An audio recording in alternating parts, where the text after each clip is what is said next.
Thank you, Brendan. Thank you, Commerce Bank. Thanks, Joe, for growing this thing into something really cool.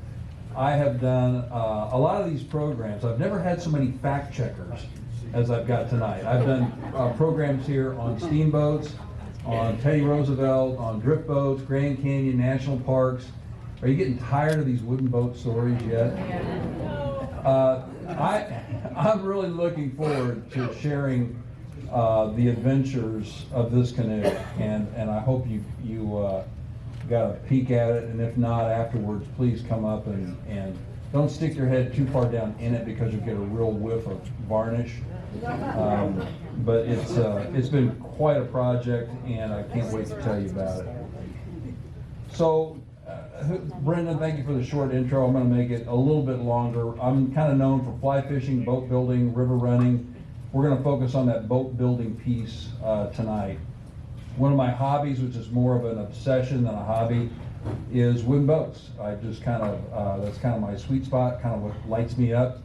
And just when I thought I had filled a barn full of boats, here comes another one. And so I'm going to tell you about this one tonight. I write a lot of articles for a lot of magazines, and Wooden Boat Magazine is my favorite magazine to write for because it's a lot of wooden boat fanatics like me. It looks like this, and it's got worldwide circulation, a great editor, great owner, and so I love writing for him about all my adventures and tales. And I sent him a rough draft for this, thinking that I would be working on this canoe all winter. That was going to be my winter project. And I gave him the rough draft, and he said, we want to publish this in January. So you now have a hard deadline to finish this article and the canoe and get pictures of the boat on the water by October 15th. Well, that kind of blew my plan, but the article is out right now. It's in Barnes & Noble and Wooden Boat Magazine, and we're getting some really good reviews on it already, so the boat is pretty famous. I am going to blame two people for starting this whole thing. Veronica Hupp, are you in the room somewhere? Raise your hand. No? I know Carrie Flanagan is. This started out as a picture, and I think I was minding my own business with some fellow historians at River Bluff, and these two came up and said, hey, you ought to see this picture of a canoe that's hanging in the Stuber barn off of Miller Road. And I took a look and I said, that is very interesting. And they were going to put, this canoe was included in the estate sale that was like 2 weeks off. So they requested that this boat builder go to the barn, take a look at this, and tell them what they had. Tell them some background on the boat so that anybody that was interested in buying the boat would know it's made out of cedar, it's covered in canvas, it's an old town canoe, details that they didn't have. And so I made a house call and went to the barn on their request, but the boat I saw in the barn was not the picture. I want to show you what that looked like. I need volume here.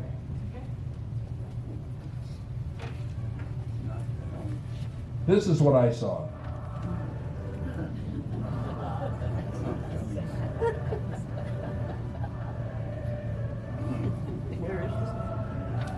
Okay, that's enough.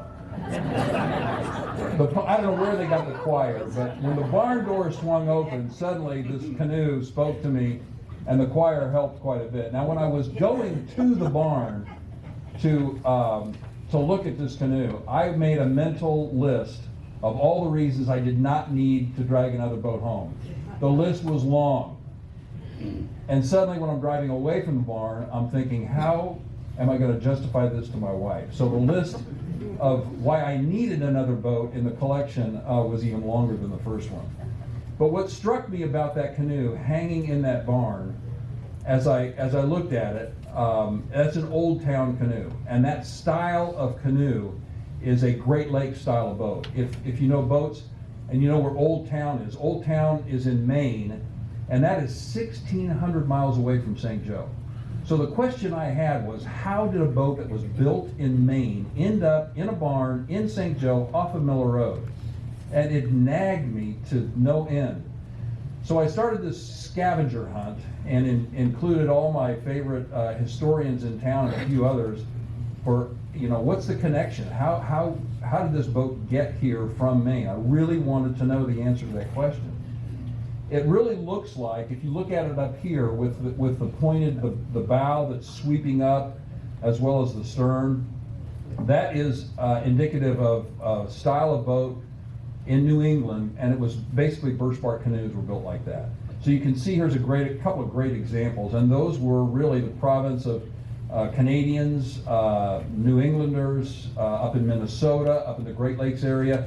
You don't see that style much around here at all, which again kind of piqued my curiosity. And so it had an Old Town logo decal on it that you could barely see, so I knew it was an Old Town canoe. And that's about all I knew. I poked around a little bit. I asked some folks, how did it get here, and really didn't have a whole lot of answers. It was always kind of the Stuber canoe, and specifically Mary Helen Stuber's canoe, that she kept a watchful eye on, and that's really all I knew. So first I called Old Town Canoe, and I said, how do I find information on this canoe? I don't know if it was built in 1960, 1970, 1950, I have no idea.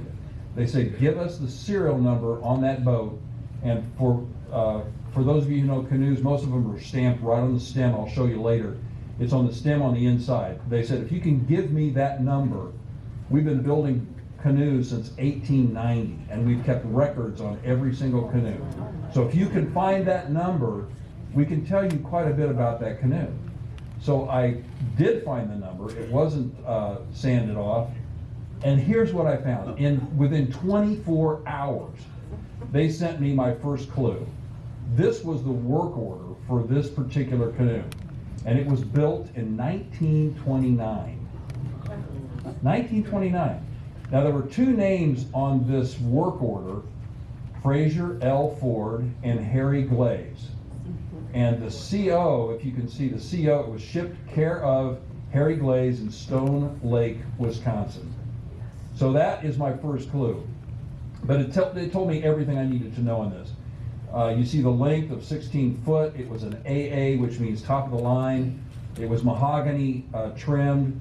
It was truly their Cadillac of canoes.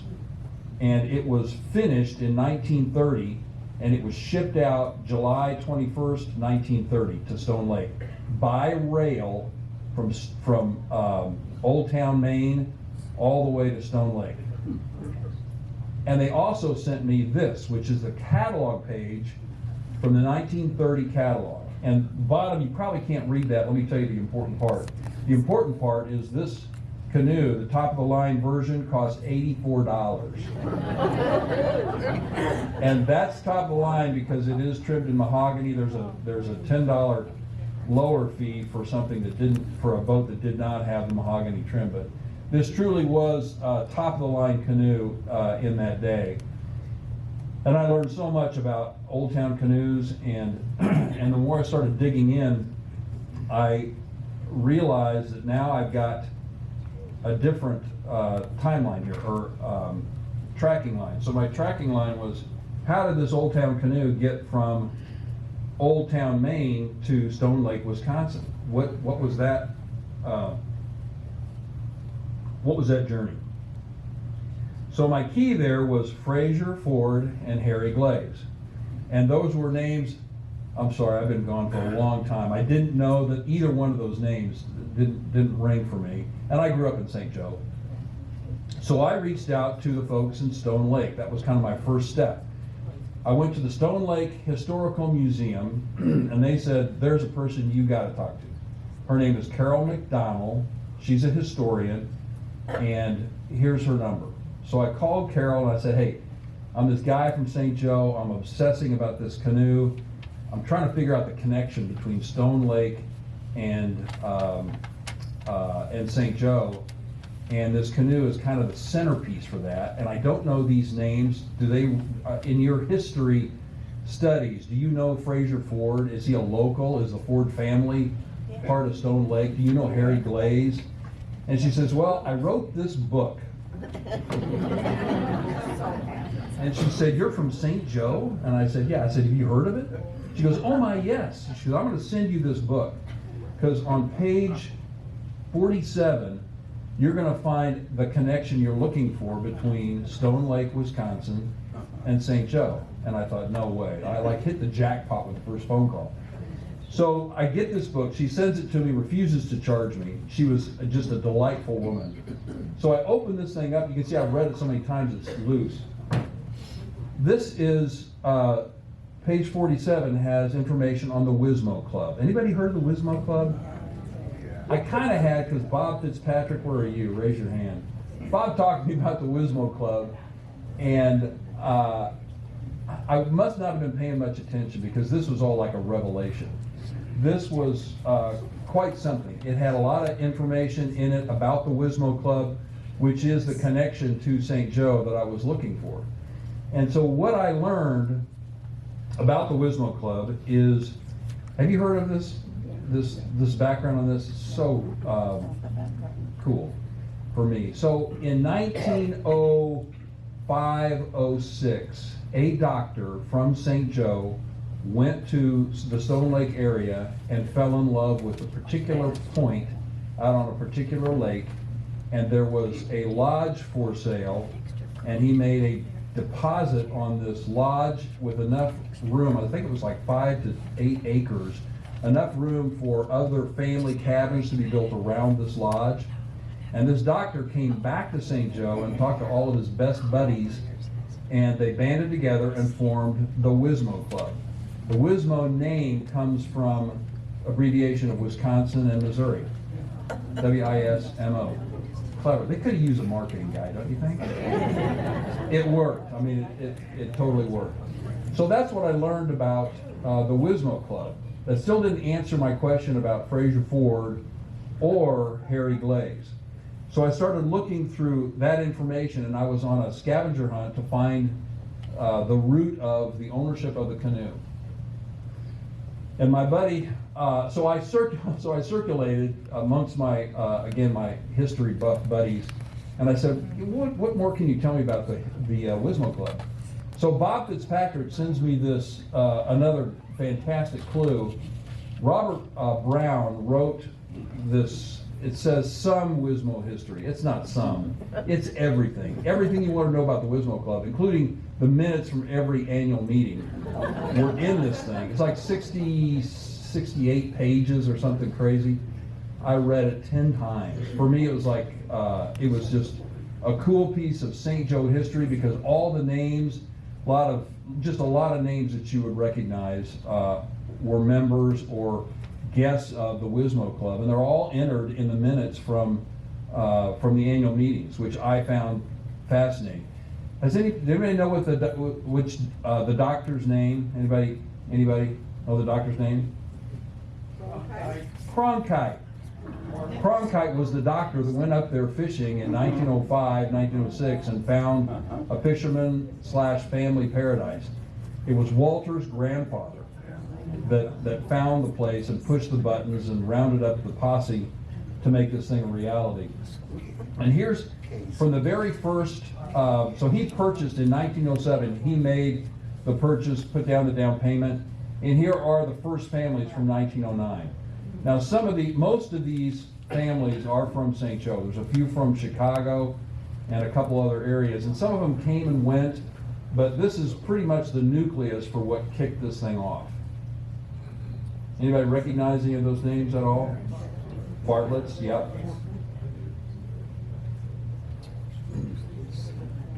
So now that I got a canoe to learn about, and canoes are not really my sweet spot. My sweet spot is our drift boats on wild and scenic rivers. If you've heard me talk before, it's about the Grand Canyon, it's about Class 3 and Class 4. That's not canoe water. That's a different kind of boat.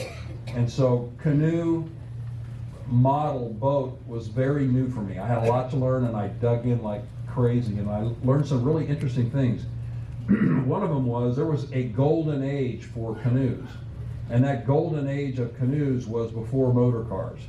So if you think about all the big cities, Chicago, New York, Boston, they're all built on waterways. And canoes, which I did not realize, canoes were kind of like the vehicle of choice for dating. There weren't motor cars, but you would pick up your sweetie on a Sunday afternoon, and out you'd go rowing on these waterways in major cities. And it made sense, I just never had heard that before. And so the term canoodling, you ever heard of that term? So I guess canoodling was so popular in Boston on the Charles River that they actually had a ban on kissing in canoes.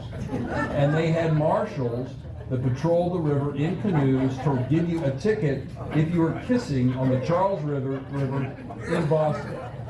The trivia I found was just silly, but that, to me, that was pretty darn cool.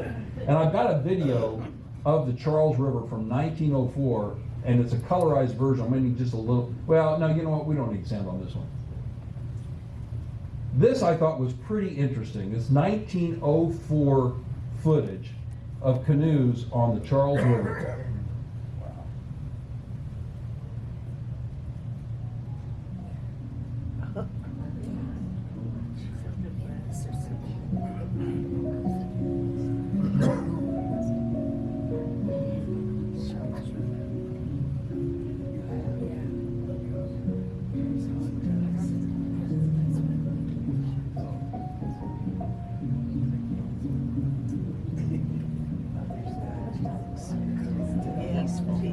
I'm sure that was like a Sunday afternoon or something.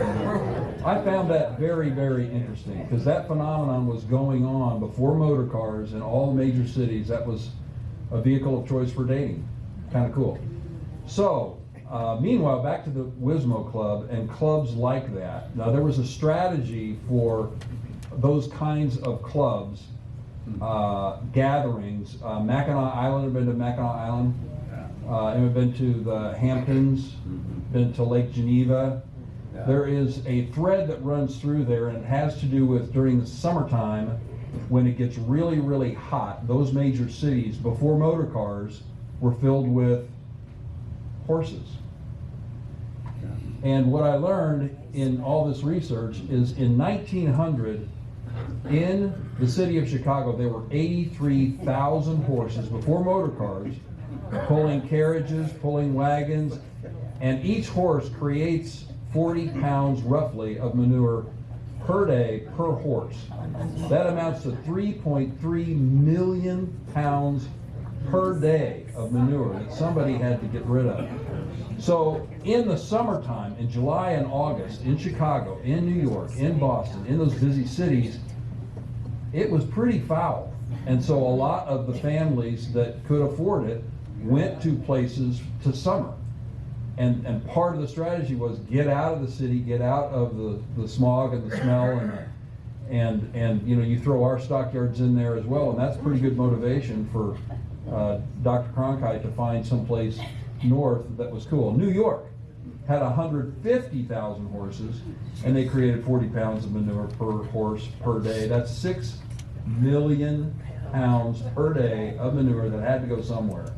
So I'm sure in August in 1904, that's pretty good motivation to find a cooler lake, a cooler river, a cooler place to take your family for a month or two or whatever. So that's part of the strategy, I think, of the Wismo Club, is find a place in the North Woods where you could build a cabin and take your family for a month or 2 months or whatever to escape that.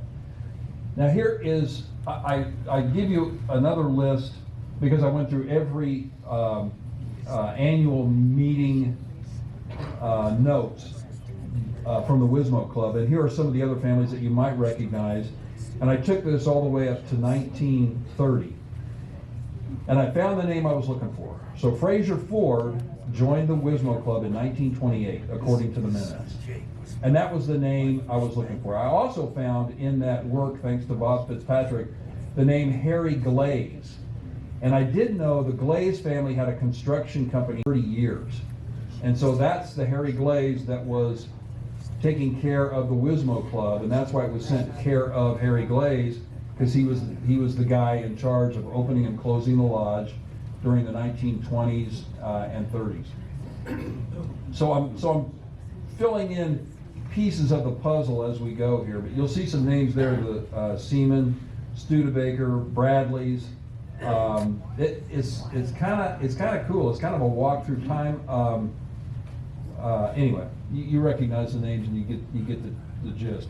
Okay, we're going to leave Wismo for a second, and now we're going to go to 2510 Lovers Lane, which is where I live, and you may have seen a boat or two out in the, when you see a boat at my house in the driveway, that means it's under construction, because usually I drag them out and work on them in the driveway. This is what I had to work with. It looks a little different now, but it needed some work. It had been in that barn for not sure how long, but 20, 25 years at least, and so it was in need of some tender loving care. What intrigued me was the mahogany trim. You don't find that in too many average canoes, so you knew this was top of the line canoe, and it was hiding in there somewhere. There was a lot of stain on this, and that's a popular boat finishing for wood boats. I'm not a fan of stain, because when you're working with mahogany, when you put varnish and you sand it down to where you get to the wood, it's so beautiful with varnish, with no stain. So I declared I would not stain this when I wanted a natural finish to it. But that's how it looked, kind of sitting in my driveway. I'm scratching my head as I'm looking at a project like this, and I start making a punch list of things I need to do and then spend nights and weekends trying to figure out how to do them. This, one of the things that I'm probably proudest of, and check it out when you see this, but these little appointments here, they're not just accessories, they are the end of carriage bolts, which you'll see on the canoe. But they were so covered in history, if you will, that I didn't even know they were brass until I started working with them. And now, if you can see how those things came out, just a nice little touch. That's what the boat looks like after you get all that grime out. It had 3 or 4 holes in it. Mostly those were gouges, I would say. Gouge is probably a better word for it. Those all had to be attended to. Some of them were worse than others. One of them, some epoxy, some kind of substance that I had to scrape out of there so I could repair it the way I know how to repair boats, which means I wreck a lot of boats, so I get pretty good at repairing these things. But the first one that's closest to the left here, this one right here, that was, all of these needed to be fixed, but you got bare wood showing there, so it was definitely leaking there. But that's pretty much, I have fixed so many puncture wounds like that in the boats that I've wrecked that's like second nature to me, so that wasn't that hard of a fix. And it came out just great.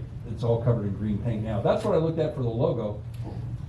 So that's the Old Town logo here. And I talked to the historical folks at Wooden Boat and got the exact logo that was used on that 1929 hull when they first finished it. So they sent me a brand new one of those. And that looks kind of good, I think. I had a little trouble with, I'm not sure what happened, but somewhere in the history of this boat, it looks to me like a tree limb fell, or somehow it got really bunged up here on the gunnel. And that's a pretty serious thing, because it has to do with the integrity of the boat. Those gunnels hold everything together, almost like a spring. And if you lose that tension, then your boat kind of pops apart. It really needs to be fixed right. And so I fixed it right. Took some clamps, and this is the finish.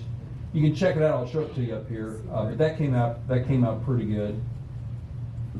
The seats up here, you can see, were in need of some attention. The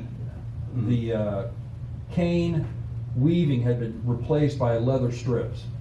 So the leather strips were so old that they literally disintegrated in my hands. So as I took the seats out entirely, took the leather out, and the leather just kind of melted. It was so brittle and crumbly and hadn't been used in quite a while. I took all the pieces apart and carefully epoxied them back together, and then sanded it down, and then put that's the difference. There's no stain there. That's all natural mahogany with varnish on it. And isn't that pretty? That came out really nice. Now normally, I would use this as an opportunity to expand my toolbox and learn another skill. And so, in this case, I decided not to teach myself how to cane a seat. Because this is a one-off. I'm probably never ever going to do another canoe. And so I didn't feel like I wanted to learn that skill set. So I called up my buddies at Old Town Canoe and I said, who is the best cane man in the world? Because I want the right pattern, I want perfection on these seats. And they said he lives in Old Town and we use him for all of our historic heirloom canoes. And I contacted him and described the project, and he offered to do that for free. He was thrilled with the story, with the canoe, with the history. So I sent him my finished seats, and it took him like 2 weeks. I told him I want the pattern from 1929. He said, I know exactly what you need. And so check those out, because that is an art in itself. And it would have taken me a lifetime to learn how to do that, so I just deferred to somebody else. But I'm really pleased with the way that came out. This was a little bit more challenging. So I took the rub strip. That's a rub strip, and that's one of the only things that I really replaced on this, because this is pretty bunged up. So I found a replacement for this online, and so I replaced it. Once I took it off, both ends, the nose of a canoe, like the nose of any other boat, is your line of first defense. So if you're gonna hit a rock, if you're gonna hit a dock, if you're gonna hit a trailer, the nose takes the brunt of it, and that was the case here. So once I took that rub strip off, there was quite a bit of dry rot in both the nose and the tail. And again, because I've wrecked so many boats, I'm pretty good at repairing stuff like this. So it was kind of fun for me to figure it out and then to fix it, and that's the fix. So it came out pretty good. Check the nose on both of those. So that's all epoxied and sturdy, and that'll last another 100 years, I think. But pretty pleased with that one. Okay, let's go back to Wismo. So that was work. What was different about this project is I was obsessing as much about the history of this canoe as I was about the actual restoration. So I was kind of doing both things at once. And again, there was just a lot of cool history that went along with it. So that's what the Wismo cottages looked like in 1925, and the families that you saw. And I do want to point out and introduce, I should have done this at the beginning, but Chris is Margot's daughter, and she's in the front row here. Bob is sitting in the front row, and David is sitting in the front row. David came from Denver to check out the canoe and fact check me, make sure I was got all my facts right. But the three of them were very helpful in helping me connect dots, and David in particular had actual footage from 1930, which I couldn't believe, but Fraser Ford evidently was into video and had a 16 millimeter and shot black and white video back in the day.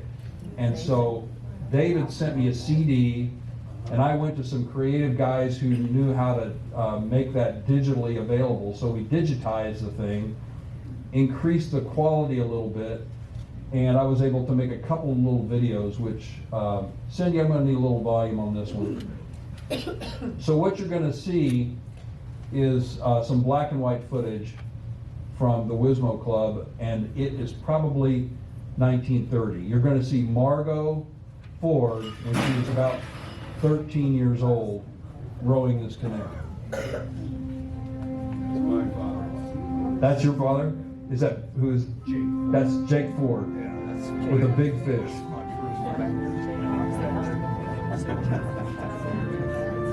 I love the outfit. That's Jake in front, boots in the middle, and Margot rowing in the back.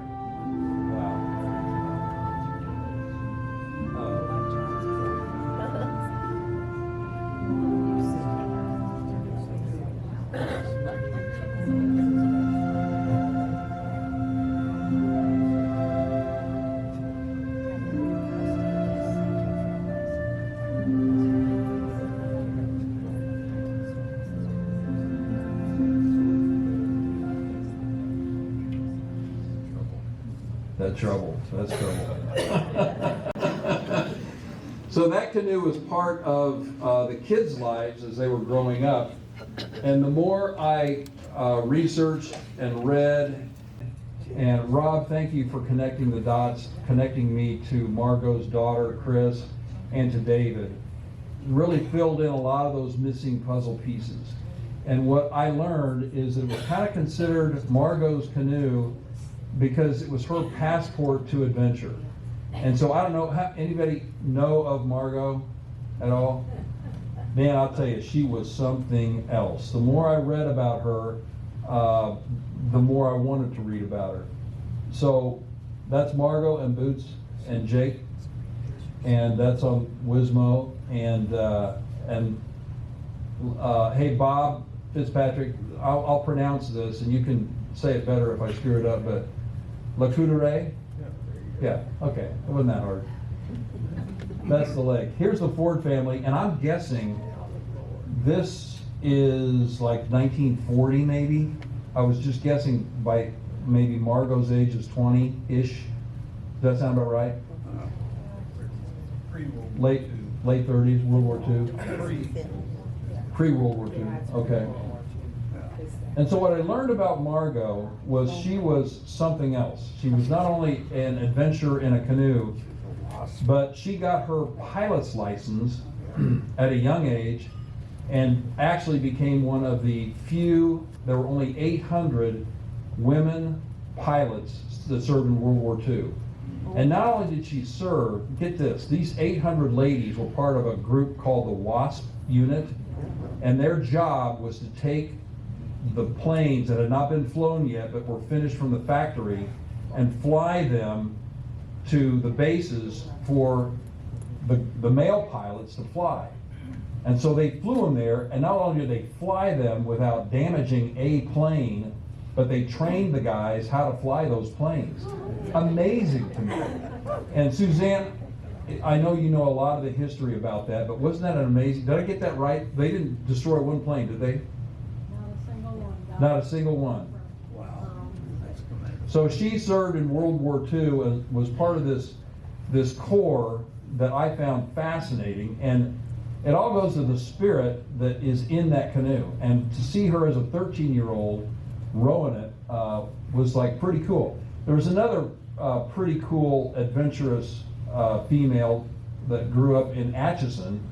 And I asked Chris this question. Amelia Earhart was doing her thing right in that time period when Margot would have been 13, 14 years old. And Amelia Earhart was a pilot, of course. She was also a very accomplished golfer, and she had a lot of other talents as well. And I asked Chris, do you think that was an inspiration for Margot? Because Margot was also a very good golfer. She was a club champion at the St. Joe Country Club. She was a city champion here. She won state tournaments. She was very accomplished in many things, and I can't help but think that she wasn't inspired by Amelia Earhart, because those headlines had to be huge in St. Joe about what Amelia was doing at that time. I think Margot was recognized in a ceremony in Washington, D.C. Wasn't that corps of women, I think, flown to Washington, D.C. and recognized maybe in like 1980 or something like that? Was that right? Yeah. So, pretty cool. St. Joe hero. Okay, so now the pieces are coming together, and my timeline is getting shorter. Now I got to figure out how the canoe got from La Coudray down to St. Joe hanging in a barn. So I'm tracking it down, and I'm circulating the rough draft to all my favorite buddies, saying, am I on the right track? Can you help me fill in anything else?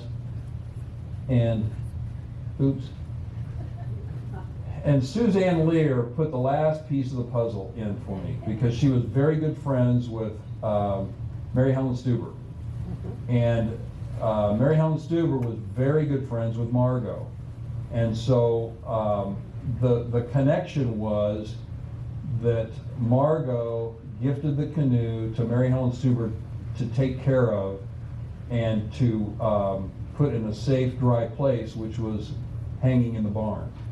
And Chris even remembers the trip when they took the canoe from the lake and brought it to St. Joe, because Margot wanted adventures with her daughters on the Platte and the Missouri and other lakes in the area, and remembers that trip. So that's how the canoe got from La Coudray all the way down to Miller Road and the barn.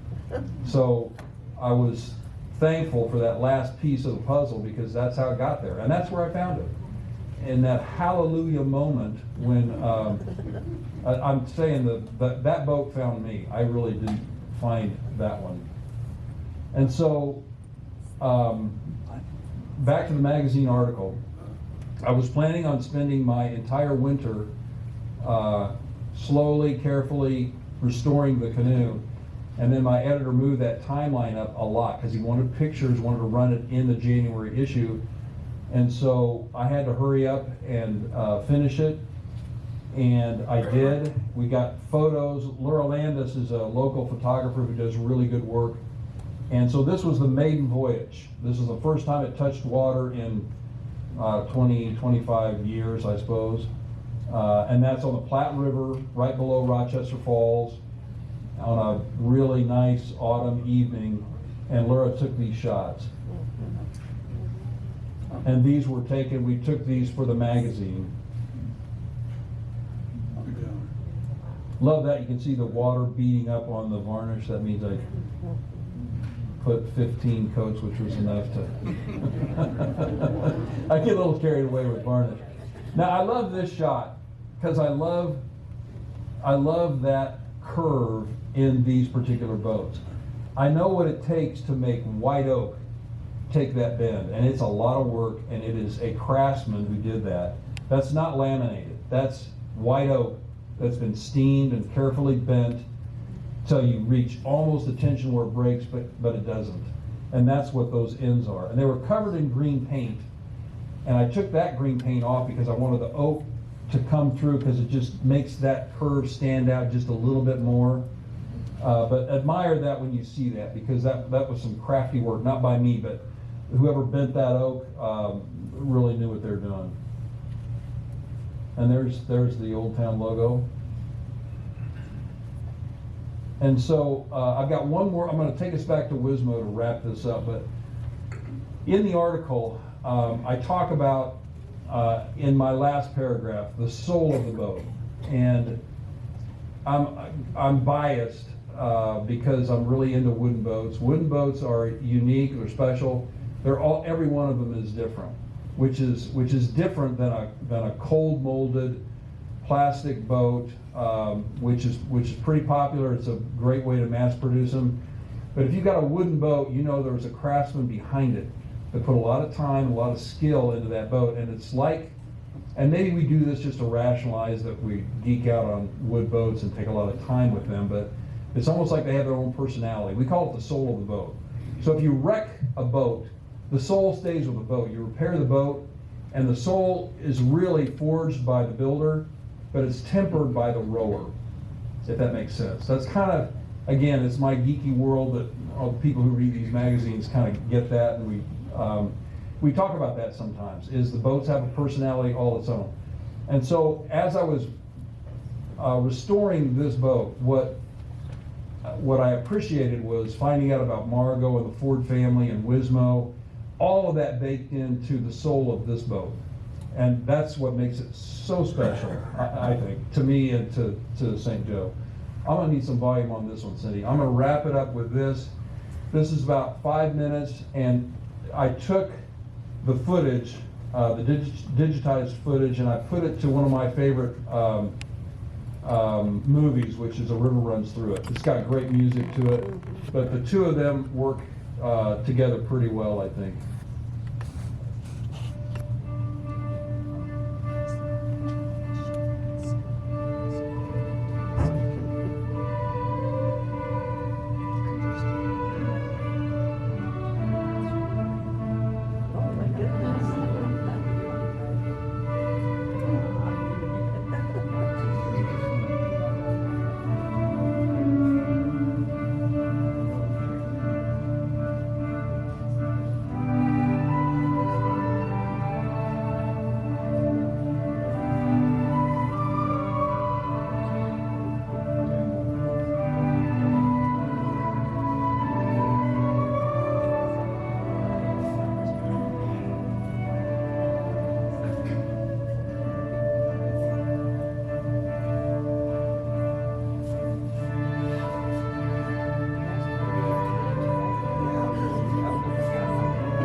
thing I would say is this really was a community project. I leaned heavily on the Ford family, on some of my buddies and favorite historians.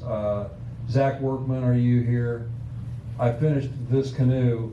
This finish doesn't happen unless you've got a climate-controlled, dust-free, steady temperature, and I used Zach's barn to do that. You couldn't get this to look like it does without that kind of environment, and Zach's a good buddy, and you've got a great place to work on boats. So thank you, Zach, for the use of your shop, and thanks to all these people for coming.